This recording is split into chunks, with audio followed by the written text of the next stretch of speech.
Glórias a Deus. Quero cumprimentar a todos os irmãos com a paz do Senhor Jesus.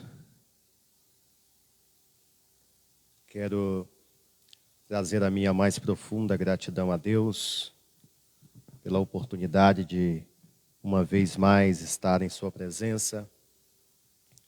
Mais um dia que nos concedeu o Senhor, de juntos estarmos em seu nome, rendendo a Ele a nossa gratidão, o nosso louvor.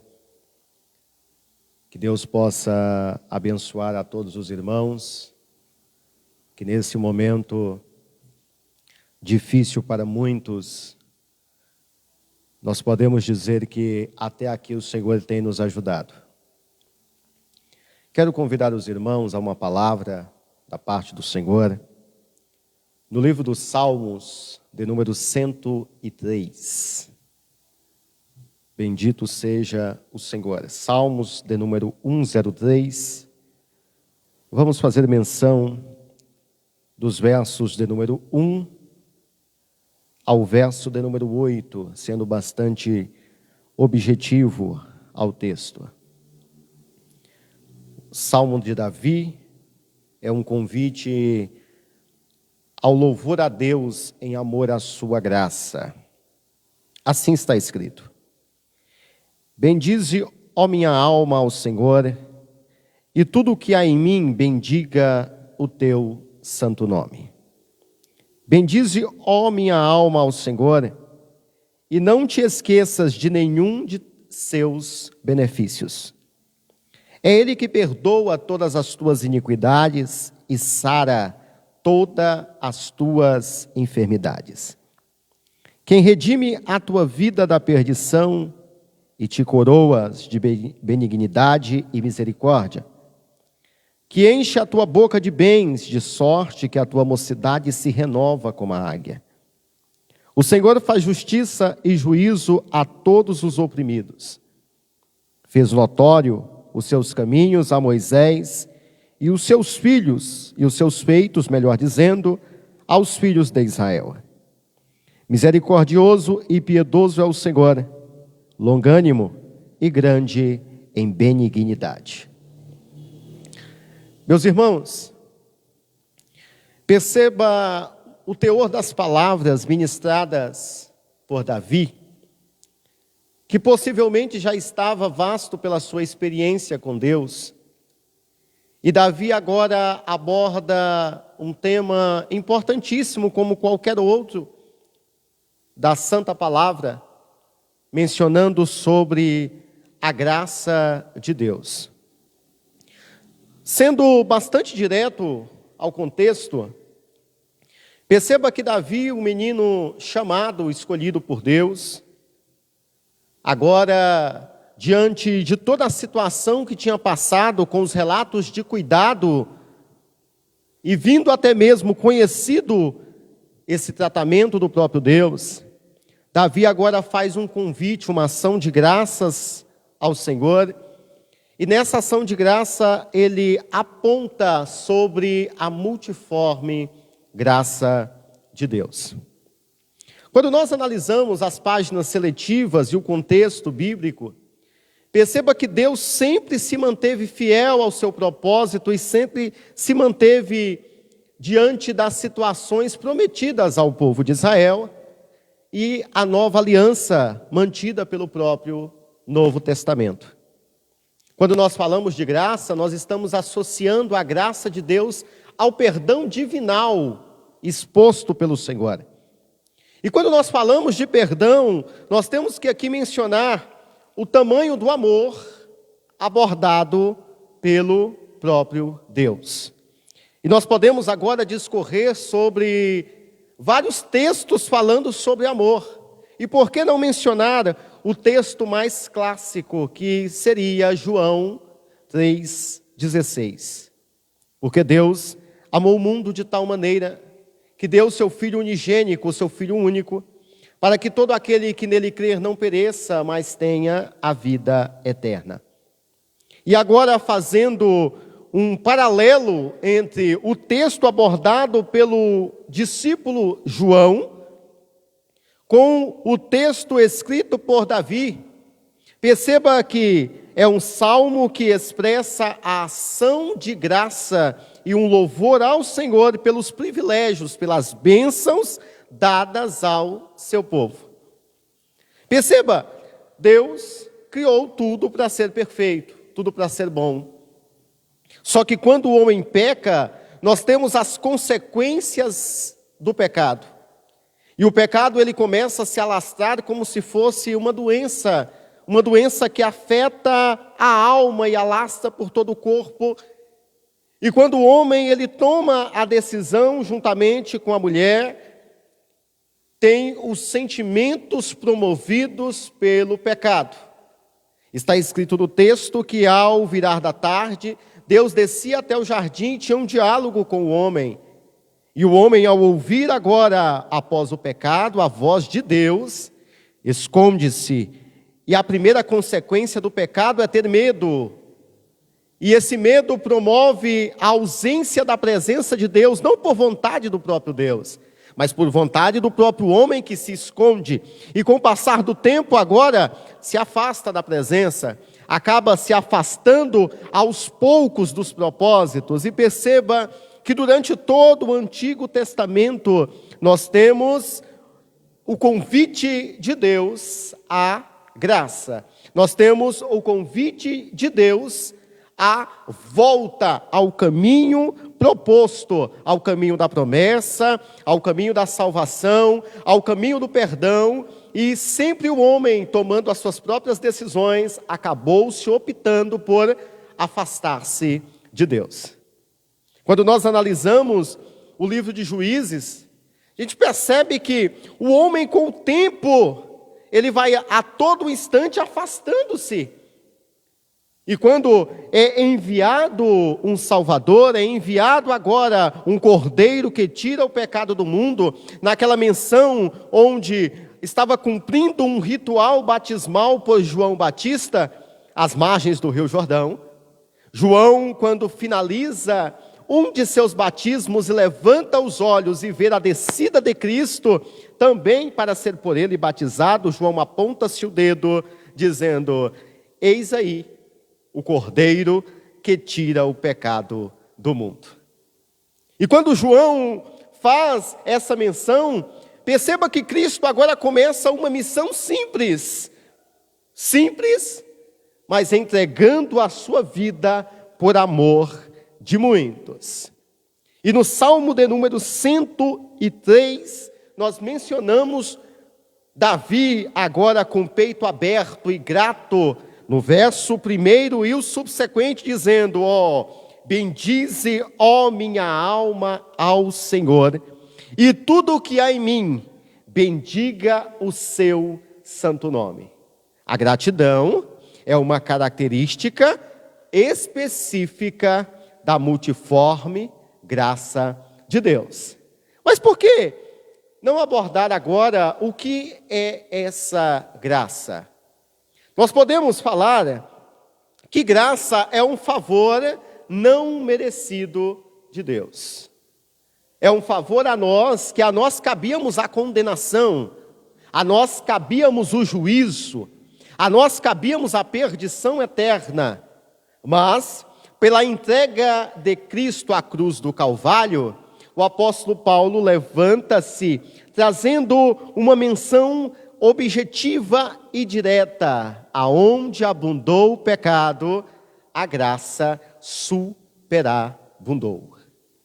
Mas, a primeira coisa, a graça, ela concede o perdão. O perdão é uma necessidade característica do ser humano. O perdão é algo que nós, por já nascermos escravos de uma natureza pecaminosa, de uma natureza adâmica, precisamos correr aos pés de Cristo em busca desse perdão. Mas o primeiro passo é querer, é reconhecer. Sem reconhecer a culpa, não tem como pedir um perdão.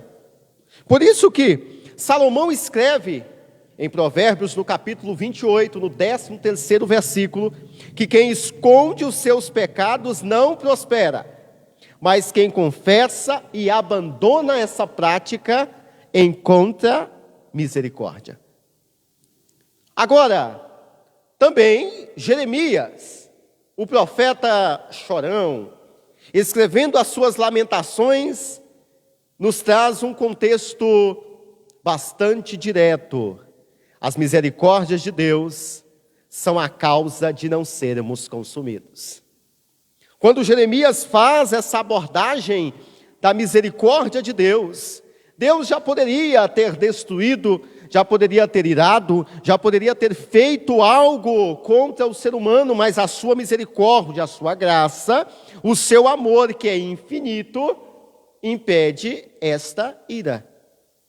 Porque agora, aquele texto de Hebreus no capítulo 4, no versículo 16, é mais abrangente para nós, quando nós trazemos o contexto de que devemos agora chegar, pois, com confiança ao trono da graça, para que possamos achar misericórdia e alcançar graça, a fim de sermos ajudados em tempo oportuno.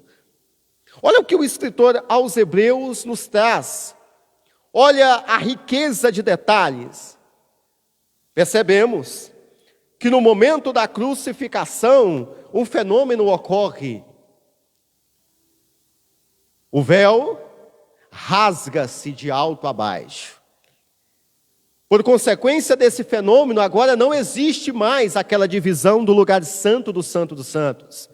Não existe uma interferência entre a pessoa sacerdotal. Não existe mais aquela prática ritualística de que antes necessitava. Agora o homem tem acesso direto ao Pai. O homem agora tem uma ligação direta ao Pai. O homem agora, que anteriormente estava afastado, foi enxertado na videira verdadeira que é Cristo. E agora pode frutificar, pode crescer, pode desenvolver-se pela ajuda oportuna do próprio Deus. O primeiro passo ao alcançar a graça de Deus é reconhecer que já nascemos servos desta velha natureza. E é característica de Cristo ser perdoador daqueles que o busca. Por que não lembrar Salmos de número 86, no verso 5? Tu és bondoso e perdoador, Senhor rico em graça para com todos aqueles que o invoca. Por que não mencionar também na primeira carta do evangelista João, no capítulo 1, no versículo 9, se confessarmos os nossos pecados, Ele é fiel e justo para perdoar os nossos pecados e nos purificar de toda a injustiça. Então, a graça, ela anula a condenação. A graça nos coloca agora na liberdade para chegarmos com confiança a Deus. Contudo, o perdão é uma necessidade vital do ser humano. Quando Jesus estava em Cafarnaum, Marcos no capítulo 2, perceba que algo de novo acontece.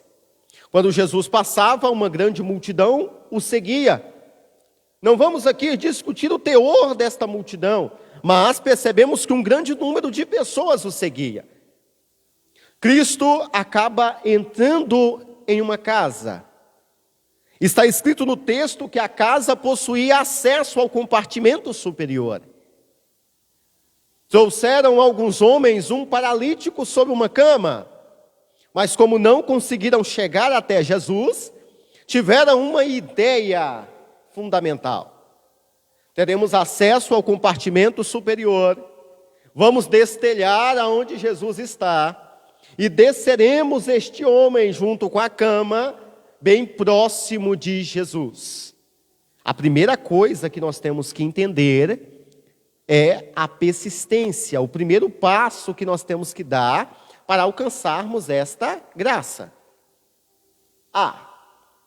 Agora, Jesus, observando e continuando o seu sermão e percebendo toda aquela situação, vira para o paralítico dizendo: filho, os seus pecados estão perdoados. E os escribas e fariseus que ali estavam perguntam: quem é este que perdoa pecado? O poder de perdão não é somente de Deus, este homem blasfema. Agora, o que Cristo estava provando? De que a cura de que todos nós precisamos tem que começar no interior. Os laços de amargura, as interferências da natureza pecaminosa, o perdão tem que não só vir da boca para fora, ele tem que vir de dentro. E após ele ser curado, após esse paralítico receber essa cura interior, Cristo dá o milagre que tanto precisava. Levanta, toma a tua cama, vai em casa, está salvo, volte ao conforto do lar, está livre. Mas antes precisou-se de um tratamento interno. Agora, na relação que Deus tinha com o povo hebreu, Ele nos coloca sobre um ponto de reflexão. A revelação da vontade de Deus vem por meio da sua cura. Por que não mencionar? Êxodo no capítulo 15, no versículo 26.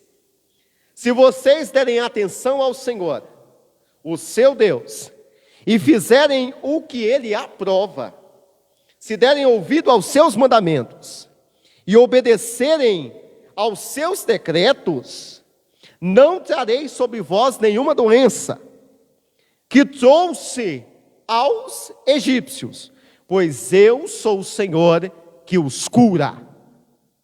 Pois eu sou o Jeová Rafá, pois eu sou o Senhor que provê a cura.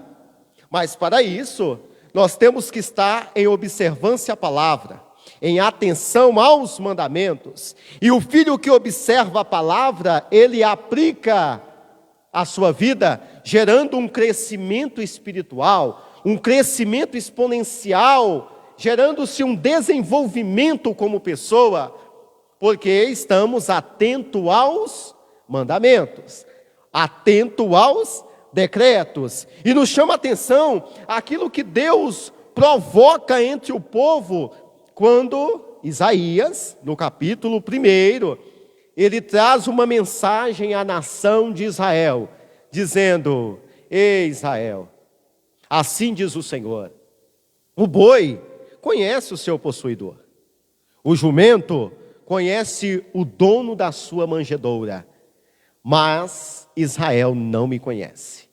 O meu povo não me entende. O meu povo não está nem aí para aquilo que estou falando. Parece que o povo virou-se as costas para os mandamentos. E ele finaliza lá em Isaías 1,17, dizendo: se o meu povo me ouvir e me quiser, desfrutará do melhor desta terra. Olha, o ponto em que temos da menção de ação de graça dos Salmos de número 103. No verso 2, Davi continua dizendo: bendize, ó minha alma, ao Senhor, e não se esqueça de nenhum dos teus benefícios. Ele é quem perdoa as iniquidades e sara todas as nossas enfermidades. Só que a cura, há uma revelação da vontade de Deus. Como segundo requisito, a cura promove a provisão da expiação de Cristo no Calvário. Quando nós temos a menção de que Cristo entregou-se por amor de muitos, perceba que o amor de Deus nos traz a menção quando João começa a dizer a encarnação do Verbo no seu Evangelho, no capítulo 1. Ele nos traz a seguinte expressão: veio para o que era seu, os seus não o receberam, Mas todos quanto receberam, deu-lhes o direito de ser chamados filhos de Deus, dos quais não nasceram da carne, do sangue, nem da vontade do varão, mas da vontade do próprio Deus. O amor de Deus promove o enxertar do homem na videira verdadeira e a restituição de uma nova aliança. Por que não dizer que a graça de Deus, ela promove a salvação? Davi já tinha entendido como que funcionava o cuidado de Deus. Já havia enfrentado o leão, já havia enfrentado o urso, lobos, já havia enfrentado o gigante Golias, que afrontava o povo de Deus.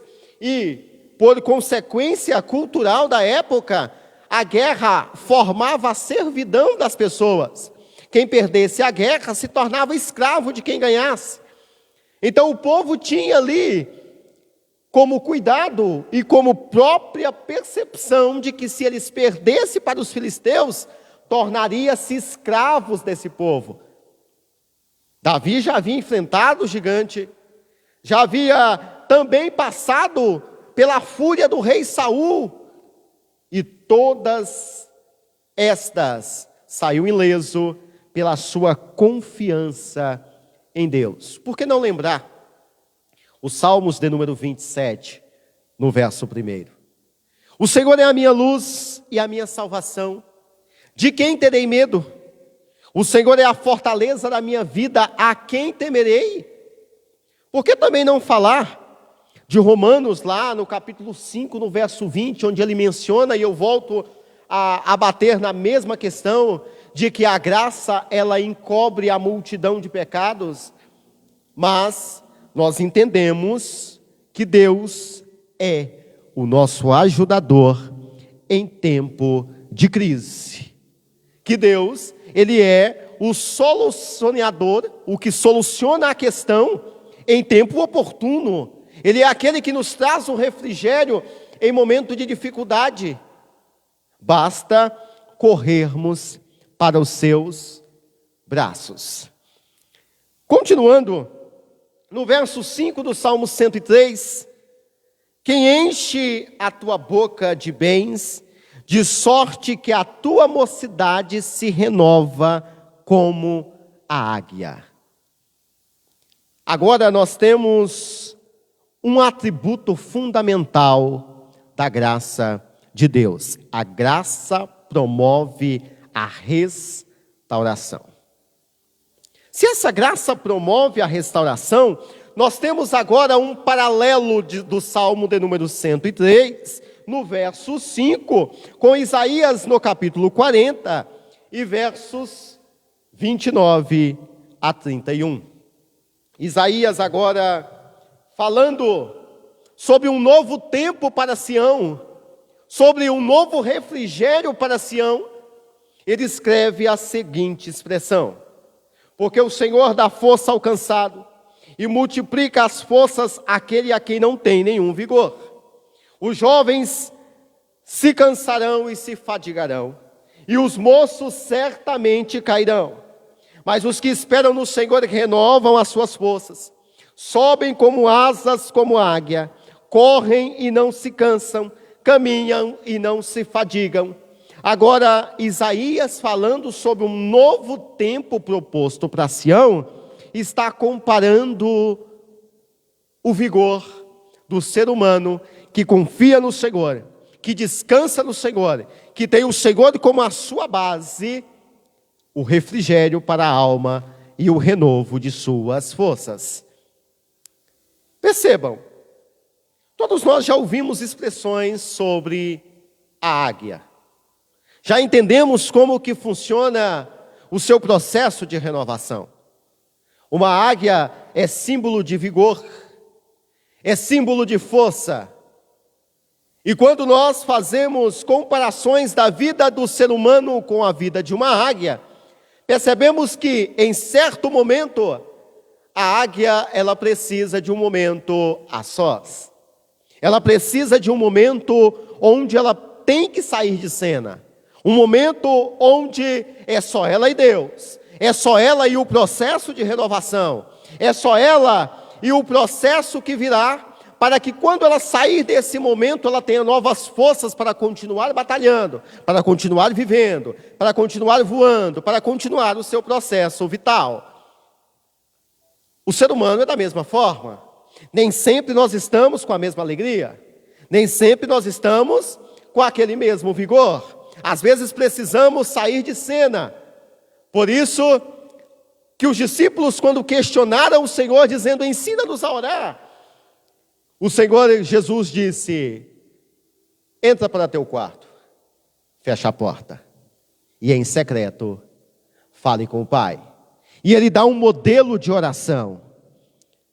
Jesus estava chamando a atenção à expressão da seguinte forma: às vezes precisamos de um momento a sós com Deus, de uma busca de resposta com Deus. E esse momento aguça a intimidade do cristão.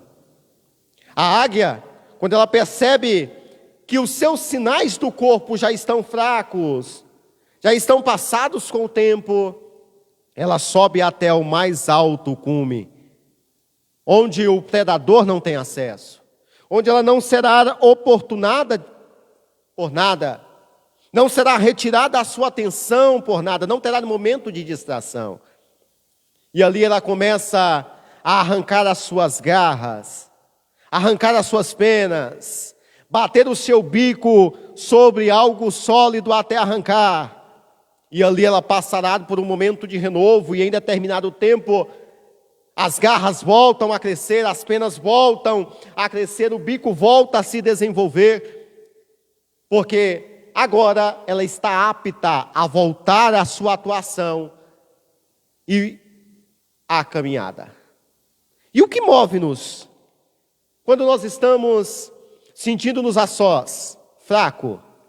Às vezes entendemos que a situação, quando está complicada, parece que só nós passamos. Jesus também passou. Quando naquele momento, já no jardim do Getsêmani, precisou de alguém a quem conversar, a quem compartilhar um momento de oração. E quando voltou, os discípulos estavam dormindo, e ele disse, mas não podes orar comigo nenhum momento? E ele volta ao seu momento a sós com o Pai, e quando vai ter novamente com os discípulos, percebe que todos estão dormindo, mas aquele momento era dele. Quantos de nós também não temos um momento nosso? Davi menciona e nos chama a atenção a esse instante. O Senhor faz justiça e juízo a todos os oprimidos. E ele finaliza no verso 8 dizendo, misericordioso e piedoso é o Senhor, longânimo e grande em benignidade. O Senhor está sempre nos convidando à confiança, a desenvolver essa confiança. Ter fé é confiar no impossível e acreditar que algo de novo irá ocorrer. Nós servimos um Deus que tudo pode, e que em momento específico tudo se resolverá. E as portas que às vezes batemos, que aos nossos olhos parece impossível, será coisa pequena a atuação do nosso Deus. Que Deus abençoe.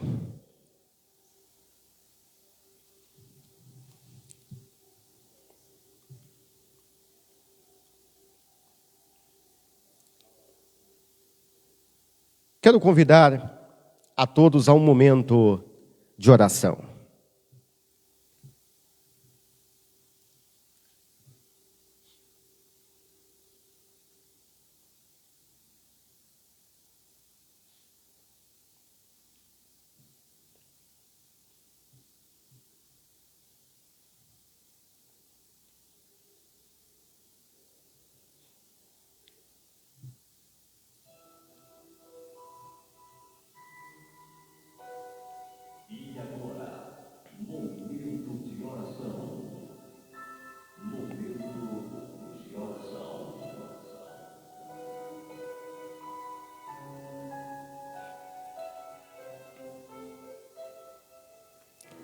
Bendito Deus e eterno Pai, Senhor, neste momento queremos a Ti render a nossa gratidão, o nosso louvor, e depositar ao Senhor tudo aquilo, Senhor, que necessitamos, já também agradecendo ao Senhor por este momento em que o Senhor nos proporciona de falar contigo. Pai, queremos rogar para que possamos a todo instante crescer no Senhor, na Tua palavra, que a nossa confiança esteja sempre no Senhor. Queremos neste momento rogar por aquele que precisa de um refrigério, por aquele que precisa de uma palavra de ânimo, que precisa, Senhor, de um auxílio de alguma forma, que seja uma porta de emprego, que seja algo que o amargura, que o preocupa, que seja algo, Senhor, que saiu de alguma forma do controle. Pai, rogamos ao Senhor por todos aqueles que nos ouvem, por todos aqueles onde a Tua palavra chega, e entendemos que a Tua palavra ela não volta vazia, onde ela chega, ela penetra aos ouvidos, desce ao coração e germina. Senhor, nós queremos a Ti, nesse momento, rogar por chuvas de bênçãos, que abra as comportas dos céus, que derrame sobre todos aqueles, ó Pai, onde esta palavra alcança a bênção tal, e que possamos ser multiplicadores destas bênçãos, Senhor. Abençoadores de todos aqueles que estão à nossa volta, de todos aqueles que fazem parte do nosso convívio, que todo aquele que foi de algum momento afetado, Senhor, por esta pandemia, ó Senhor, com postos de trabalho, que o Senhor venha restituir, que o Senhor venha em algum momento, Senhor, fazer algo, ó Pai, onde esta pessoa precisa, segundo a Tua vontade, segundo o Teu querer, pois o Senhor é Rei dos reis e Senhor dos senhores. O Senhor pode o que não podemos, o Senhor faz aquilo que não fazemos, o Senhor vai além daquilo que pensamos, que imaginamos, e aquilo que o Senhor tem para nós, não chega, ó Pai, à percepção do ser humano. Restitua, Senhor, a saúde daqueles a quem precisa, no nome de Jesus. Nós abençoamos a todos e determinamos a bênção, a vitória sobre a nossa nação, sobre o Teu povo, sobre todos aqueles a quem nos ouve, no nome de Jesus.